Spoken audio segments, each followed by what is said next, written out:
I turned 15 3 days ago, but things didn't go precisely as planned. My parents surprised me with a family trip to the Callista on my birthday, which I learned about with great delight. I couldn't stop being happy. I was overjoyed since, as the younger, less significant sister, I don't often receive surprises like this. But when I walked downstairs with my luggage to depart with my family a few hours later after I had finished packing, I discovered that my folks had already left. Downstairs, my 17-year-old sister Layla was the only one waiting for me. She is the golden child, the one who consistently manages to convince our parents to comply with her requests. It was the same this time. I realized right away that something wasn't right, since she appeared to be quite joyful. She told me I could go back upstairs and unpack, and that I didn't need to pack my things when I asked her what was going on. I initially believed that the vacation had been completely postponed. She then gave me a sheet of paper with a list of household duties scribbled on it.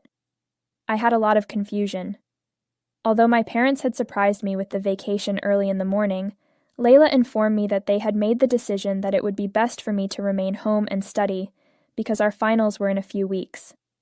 She had already completed everything, so in the meanwhile, she could leave. I could concentrate on these domestic chores if I became bored while they were gone in the Callista. She chuckled again and said I should actually be thanking her, instead of appearing offended. Instead of letting me waste time playing outside with my family, she said, she had given me extra time to study and be ready for my finals. I was so wounded that the only thing I could manage to say was to inquire about the whereabouts of our parents. As a birthday present to me, Layla informed me that she had already sent them on their way to the airport, but had lingered behind to personally deliver this message. She stated that Layla had brought up my finals shortly after my parents surprised us with the vacation, but they wanted me to know they weren't putting false hopes in my head. They believed that this was a good thing since they couldn't ignore it. They couldn't bring themselves to shatter my heart, so they had let Layla to inform me. I had no doubt that Layla enjoyed and appreciated the chance to make fun of me in such a way. I pushed down the need to cry in front of her and took my stuff back upstairs. I waited until I heard the front door close before giving in to my tears, which lasted for an hour. Layla has always detested me, and I've always understood that my parents will follow her instructions without question, since she has the ultimate say-so. However, I never thought they would be that mean and degrading to me on my birthday. I've had my fair share of arguments with Layla in the past, and my parents have always supported her, but this was unthinkable. I even emailed my pals on my birthday morning to let them know I wouldn't be able to spend the evening with them as planned after my parents informed me about the surprise trip. They couldn't believe my parents had planned anything similar for me. Some things are, I suppose, just too wonderful to be true. The more I considered my predicament when I stopped weeping, the worse I felt. To get even with my parents and Layla, I made the decision to do something I knew would immensely enrage them.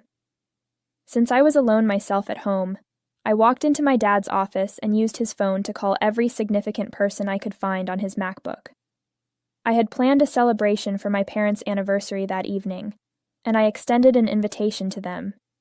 My intention was to take them by surprise. Despite being invited at the last minute, the majority of his business associates accepted. I treated my mother in the same way. It was simple for me because neither of them had left their password-protected gadgets at home. I sent the same message and extended an invitation to Layla's boyfriend to attend the nighttime party by text message on Instagram. I also invited my own friends, and I enlisted their assistance in decorating the house to resemble a party. When the visitors arrived about 7 o'clock in the evening, they were surprised to discover that my parents had vanished from sight. I informed them that it was an evening surprise, and that they would learn the truth eventually. I executed my plan after taking a group shot with every visitor when they had all arrived.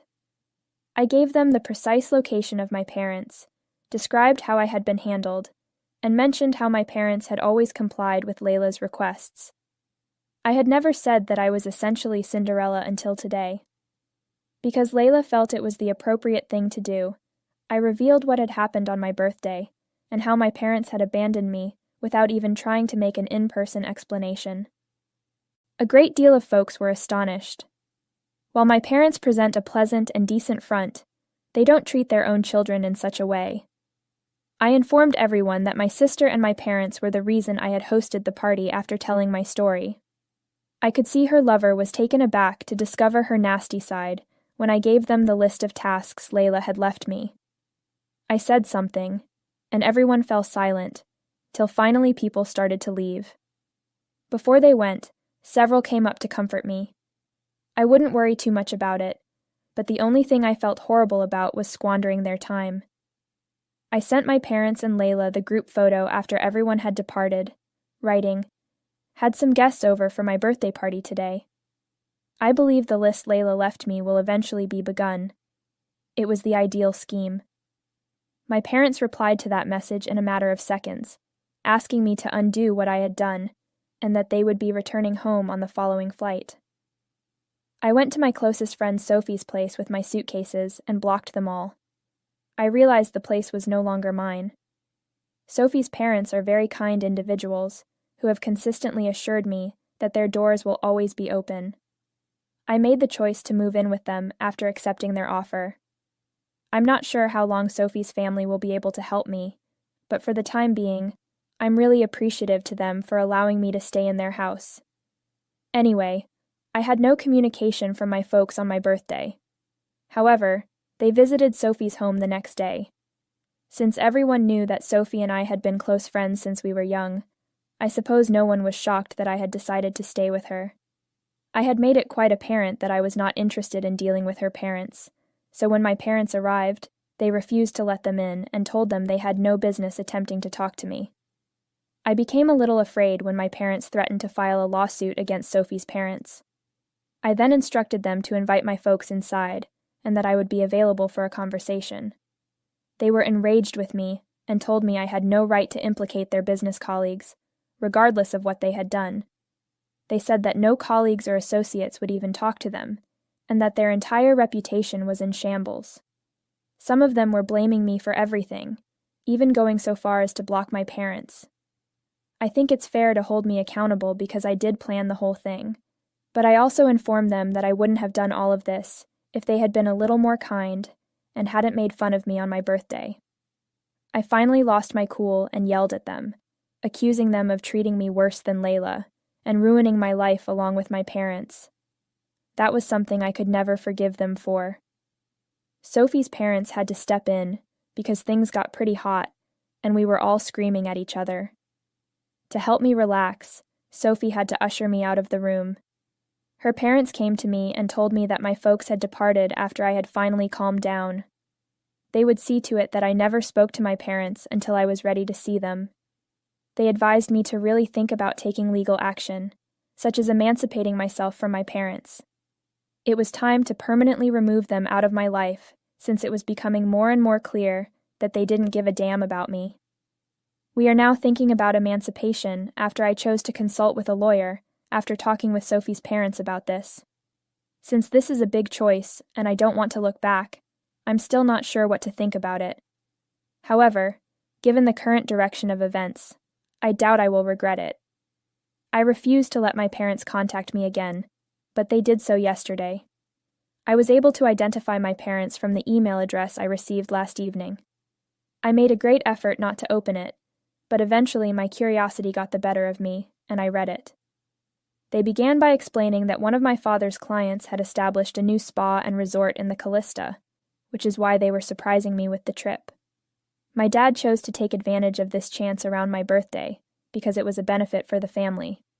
But they didn't want my marks to suffer later, because I had taken a holiday just a few weeks before my examinations, which is why Layla brought up my finals. They were shocked that I thought it was something terrible, and attempted to exact revenge on them. They believed it gave the impression that they hadn't reared me properly.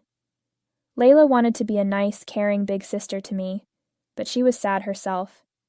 They said that I didn't have to overreact in the manner that I did. All of it was a load of nonsense. I nearly quit reading the email halfway through because I was so irritated. The following section was their outrage that I had exposed our filthy laundry in public and engaged other people. They remarked that no matter how many arguments we had, I had never gone to them and confided in them about my problems. They felt that they could have reconciled with me if I had talked to them just once. They insisted that Layla's list of tasks was a little excessive, but I ought to have phoned them later and addressed the matter. If they had known I was feeling abandoned, they would have returned right away. They were unhappy with everything, though, because of the unexpected way I had handled the matter. They said that this was all a regrettable mistake that had been exaggerated, and that they truly didn't wish to harm me. They want me to talk to them so we can work things out, but at this point, I'm not sure what I want to do. I'm feeling a lot of different things about this. So, could someone please assist me with this? Aite for planning a party and exposing my parents to all of their business acquaintances and co-workers after they neglected me while on vacation? First update. Alright, so the majority of you believe that what I did was totally justified and that they deserved it. That I'm not in need of an apology. I have thus made the decision to not apologize. To prevent them from contacting me, I blocked the email address they were using to get in touch with me. Even though I know they can simply create a new address and try to contact me again, I'll continue to block them. I've already decided that I won't read or reply to whatever they try to say.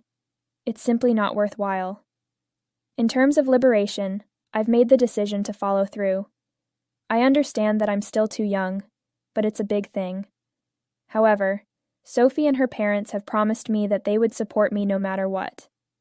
If it helps calm my nerves, they even stated they could legally adopt me. That's not anything I've considered yet. We are simply considering the emancipation at this time. After speaking with an attorney, the paperwork is being completed. I genuinely have no idea how my folks will respond. I could tell they were unhappy with my decision to move in with Sophie and her parents when they wrote me that email. It doesn't even make sense to me since it's clear from the way I've been treated that they value Layla more than they do me. It's odd that they're still attempting to get in touch with me. It seems like all they want me back for is to restore their reputation. I'm perplexed right now. All I can do is watch to see how they respond after they receive the documents. They didn't try to contact me again after that email, and it has been a few days since I posted.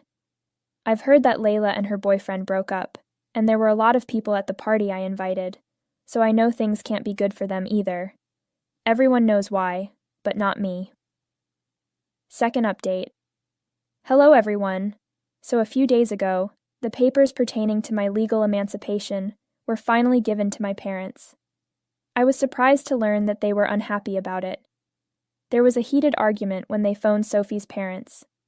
They thought that I was being controlled by Sophie and her parents, who had set me up for this. They didn't believe that I was acting voluntarily. It didn't make sense to me because I was acting voluntarily, especially in light of how poorly they had treated me. I didn't need any outside pressure to decide this. After my last update, a lot of you indicated they would attempt to save face and say I was being a brat, so I kind of expected this type of response. They were really irate with me since I chose not to return their favor. It won't erase the reality that Sophie's parents deserve this, no matter what names they choose to give them. I will soon be rid of them, as they don't deserve to be my parents. Sophie informed me that, despite my inability to listen closely, my parents had evidently called her parents every epithet in the book. They had threatened to sue them and take this matter to court, claiming that they had no right to subject me to such absurdity. They were extremely angry, and I felt it was strange that they had threatened to injure them. That's not legal, and it will just make them seem worse. I hope they recognize that. The way they had described me to Sophie's parents just confirmed my preconceived notions about them. Their desire to improve their public image overcame their affection for me as a daughter, not because they wanted me back. They'd made no mention of wanting to talk to me or have me back. They persisted in asserting that they were aware of Sophie's parents' desire to damage their image by seeming to be rescuers. My parents believed that Sophie's parents were attempting to expose my mistreatment at home to the public. They had been shouting over the phone, apparently, about how entitled and spoilt I had been. The fact that Sophie and her parents backed me simply served to highlight their unfit status as parents. They would have cared more for my well-being if they had truly loved me as a daughter, I'm quite sure. Rather than scream at Sophie's parents and seem to be attempting to harm my parents' image, They would have made an effort to speak with me. In any case, why would they want to do that? My parents and Sophie's parents are new to one another. They have no motivation to compete, as they have only come to know each other through the two of us. Given that Sophie's parents are far more prosperous and kind than anybody else, it's not like there's any competition at all. However, my parents believe Sophie's parents are just like them since they are so preoccupied with maintaining their perceived image. They think Sophie's parents are just trying to make fun of them and are incapable of caring about me. I really want to let my parents know that Sophie's parents are real and aren't acting like I need saving. Since it was them that I needed to be saved from, they are indeed my saviors. Instead of creating further turmoil, my parents would have expressed regret for what they had done if they had only realized that in the first place. However, no matter how tempted I am, Sophie and her parents have given me strong orders not to get in touch with them. It's simply not worthwhile. I am aware that a few days ago, my parents gave them a call. They informed me they had taped the call after arguing with me over the phone and providing me with only the information they deemed essential. My parents were really foolish because they might utilize it as proof that I should be freed from their control. They also said they wanted me to consider if I wanted to be formally adopted by them. Since I truly like them, I ultimately decided to say yes. It's not just because I know this will make my folks further angrier. The main reason is that I honestly think they are incredibly wonderful and decent individuals. I'm all in since having Sophie as my sister will be a perk. They have informed me that they will talk with the attorney again to begin the necessary paperwork. Knowing that I have better people to live with and rely on might also aid my emancipation cause. To be honest, things keep getting better, and for that, I am really appreciative of them. Third update. Hello, it was a really bad day. To cut a long tale short, Layla severely beat me after school. The English lesson I had last week was in the school's East Wing. She practically surrounded me with a group of her buddies while I was out of class. Unfortunately, because I take a very long time to pack my belongings, I am usually the last one out of class. The majority of individuals had left the classroom by the time I departed. I was a little terrified to see Layla and her pals standing outside, but I tried not to show it. They were really upset with me and told me I couldn't leave the classroom when I tried to. They informed me they had some tasks to settle with me and forced everyone else who was lingering in the classroom to leave. They didn't appear to mind that I made an effort to remain composed and square up so that my panic wouldn't come through. I shouted at Layla to let me go as she took hold of my arm and brought me outside.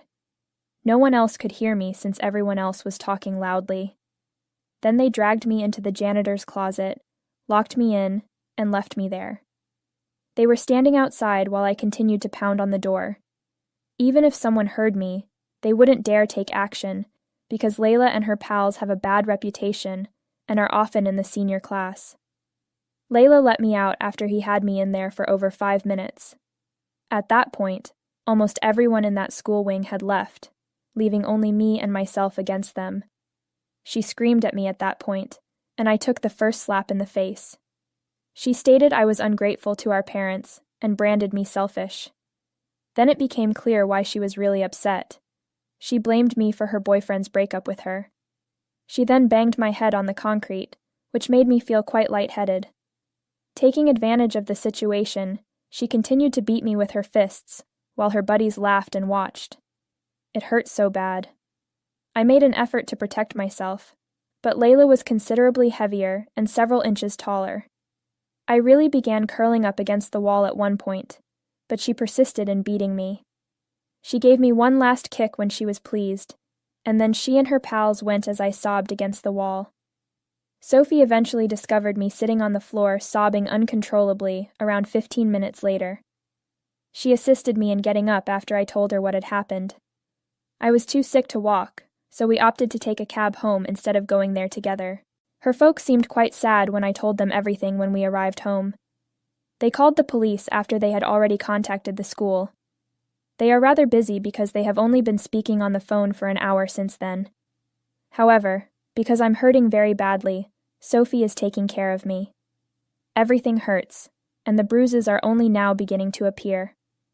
Nonetheless, I'm confident that Layla will soon receive her just desserts for this. Fourth update. Greetings. There are several topics I would want to discuss. All I'll do is attempt to make it brief and pleasant. Layla physically assaulted me last week, but luckily the school protected me. They gave the cops access to the security footage from that building's wing. It was not too difficult to charge her with a misdemeanor, and as compensation, she was required to perform community service. The greatest part is that she was also given a 6-week suspension after that. She had been eagerly awaiting prom, but it appears that she won't be able to go. She won't be allowed to take her final exams in front of the whole class either. She can't get away with it by lying. She has to be seated apart. I believe it is highly merited, and when Sophie informed me of everything, I felt a great sense of vindication. The fact that my parents chose to give up my rights following the Layla incident is another fantastic thing that happened. Yes, they renounced their parental rights toward me. I'm finally free because the paperwork has been signed. I am really appreciative of Sophie's parents, who are currently working on formally adopting me. After everything that transpired, my parents said they no longer wanted me to be a part of their family. They will undoubtedly attempt to paint me as the guilty party, but I doubt anyone will go for that. So long as they give it their all, it doesn't concern me. To be honest, I feel like I'm a member of a joyful family now. My new sister and parents are definitely better than the ones I had before. I can attest to that. The fact that things are now going well for me truly amazes me. I think I've never felt happier as I do right now. In fact, I had completely forgotten that my finals were approaching. But now that Sophie and I are becoming serious, we're going to prove to everyone what